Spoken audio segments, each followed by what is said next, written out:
Kakinada JNTUK incharge vice ఛాన్సలర్గా SKVG Muralikrishna తన ఛాంబర్లో పదవి బాధ్యతలు చేపట్టారు. మాజీ వైస్ ఛాన్సలర్ ప్రసాద్ రాజు పుష్పగుచ్చం అందజేసి కృతజ్ఞతలు తెలిపారు. ఈ సందర్భంగా మురళీకృష్ణ మాట్లాడుతూ వైస్ ఛాన్సలర్గా నాకు మంచి అవకాశాన్ని ఇచ్చిన ఆంధ్రప్రదేశ్ ప్రభుత్వానికి ప్రత్యేక కృతజ్ఞతలు తెలిపారు. ఇంజనీరింగ్ కళాశాల అభివృద్ధికి అహర్నిశలు కృషి చేస్తానని తెలిపారు. అనంతరం ఇంజనీరింగ్ కళాశాల డైరెక్టర్లు, అధ్యాపకులు, సిబ్బంది తదితరులు ఆయనకు ప్రత్యేకమైన కృతజ్ఞతలు తెలిపారు.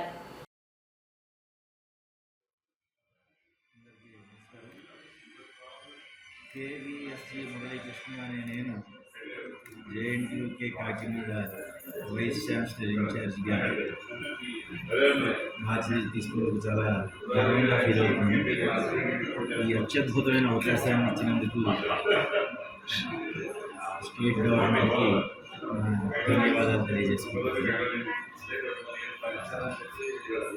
ఆల్రెడీ ఇవాళ ఇండియాలో ఉన్న సుమారు 1500 యూనివర్సిటీస్లో highest number Padma awards, Padmashri, Padmabhushan, పద్మవిభూషణ్లు పొందినటువంటి క్యాంపస్ ఇది. చాలా పూర్వ విద్యార్థులు దీని యొక్క ప్రధానమైనటువంటి స్ట్రెంగ్త్. ఇవాళ ఈ అంతా 1946లో క్యాంపస్లో స్టార్ట్ అయింది ఇది.